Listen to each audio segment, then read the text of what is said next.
This mural actually almost didn't happen, so I'm very, very excited that I'm getting to start the prep work for it today. Back a couple months ago, I reached out to the skate barn on Instagram. I just kind of gave them a backstory of what I've done and how I wanted to do a mural for them. They said that they were interested. They said that they would message me back when they come up with some ideas, and I was excited. So I was pretty much just waiting to hear back.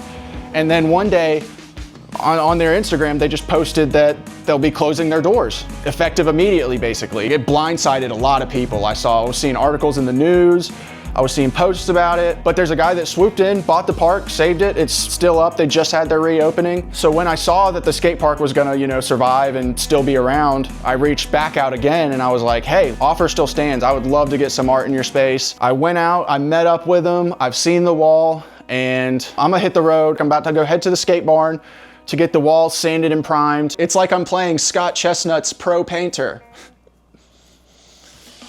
Okay.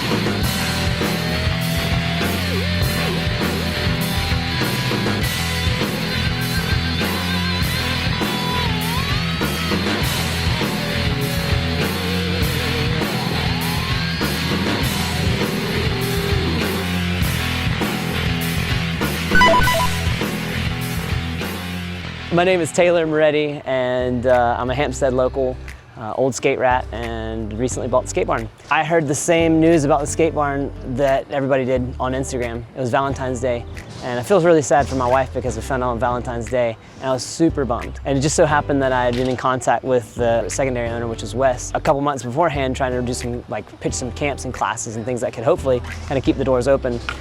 Didn't work out, but then I got news that the skate barn was closed, and I was upset. I was really sad, so I called him maybe 125 times. Until he answered, and I was like, hey man, we've got to figure out something to keep this place alive. This is it's a staple. It's sacred to the Hampstead area.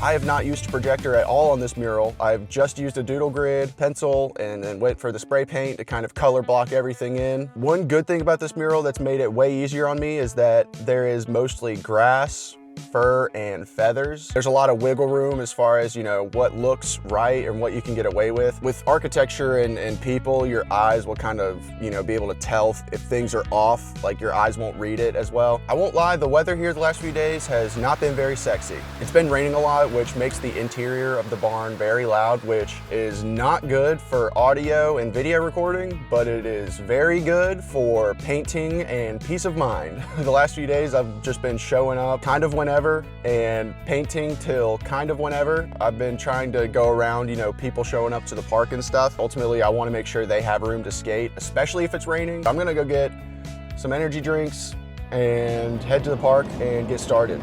So let's do that.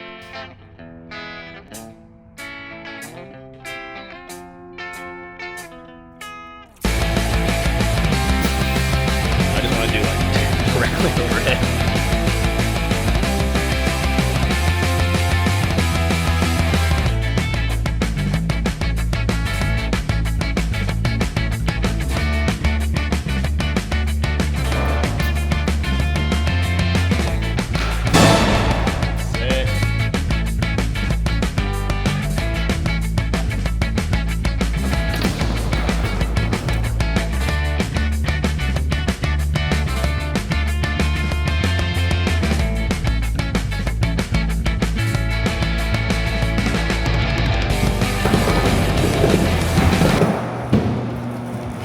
I mean, the first part of that looked cool. There's not a lot of expectations from Taylor as far as, you know, what he wants on the wall. He just wants something cool. Whenever I planned out the painting, I picked a color palette where I knew I already had the colors either purchased or mixed. Doing murals, you save paint, you mix paint. I've just been able to grab and go. So I've kind of just taken this opportunity to experiment and figure out things that will not only save me time, but will, you know, help me make better murals in the future. Also, one thing that's pretty cool, this wave on the half pipe, I saw an Instagram reel and I thought the wave looked freaking awesome. So I followed the guy that painted it on Instagram, and this was, you know, a while ago. And the day that I came out here to prime the wall, he was out here painting the rest of the half pipe. So I got to meet him and it was pretty cool, but isn't that wave sick?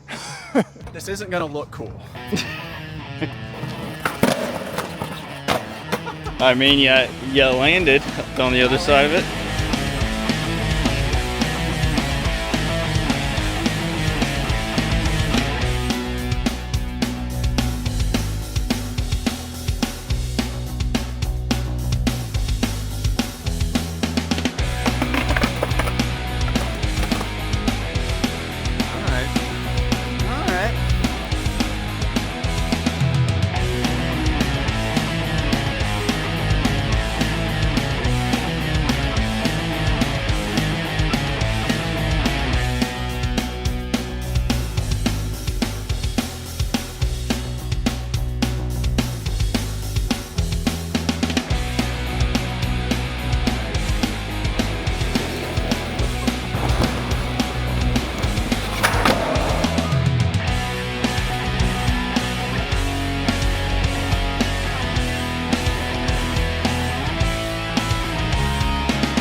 It was all about skateboarding. It wasn't about this is going to be a business for 20 years and I'm going to do well and it's about profits.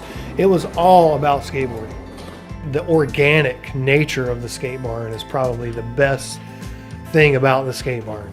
That it's not this sterile, you know, environment that is over-regulated and a bunch of rules. I, being a skateboarder, have always had faith in really the discipline that older skateboarders instill in the younger skateboarders. I believe in that. This is like a self-governing thing. Skate barn to me was like this incredible sacred place. Like I had a really, really hard time kind of fitting in and belonging, but here is where I always felt like it was home. I mean, we'd come, 4 or 5 nights a week sometimes and skate with my buddies right here. I was just this old skate rat. In fact, I remember scrounging up change out of my mom's closet just to pay for the $5 entry to come and skate. And Jimmy was super supportive, was the old owner. He was really great to us and just kind of made us have an atmosphere where we could learn and grow. Everybody was like, hey man, you own a skate park now, what are you gonna do? I'm like, man, I put my name on a piece of paper and that was what I did. And what we want for the skate barn in the future is to make it as great as it used to be at one point. We're making it by the skin of our teeth, but we're making it. Like, you know, we're never gonna make $1 from the skate barn, and I'm okay with that. As long as we keep the lights open and the doors open and people are able to skate, then that's all we want. What we want is to create an atmosphere where everybody feels comfortable and happy to come able to skate and to express themselves and to feel good. That's why we want this incredible art. Like, that's why we want people to see creativity and to see differences and to see how awesome these things are so that they can be inspired and want to do that too.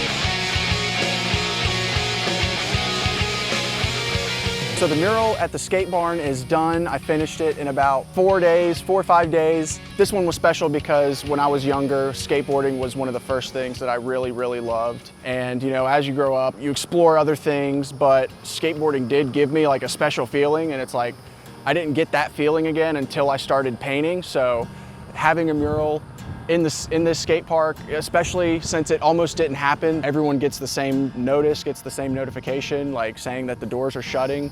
No one really knows what's going on. And after, you know, seeing the efforts it took to keep it open and to keep this thing running, this is something that, you know, means something to people. It's more so about like, how can I use my talents to contribute to their mission of, you know, keeping this place open and making sure that people have a place to go who may not have any other place to go. That's the kind of people I want to do work for, that's the kind of people I want to paint for, and that's the attitude that I try to carry throughout all my paintings. I'm stoked how it turned out, stoked to have been here. Thank you, Taylor, thank you, McKay, for helping with my video, and hopefully this isn't the last mural at a skate park. That one's for you, 7th grade Scott.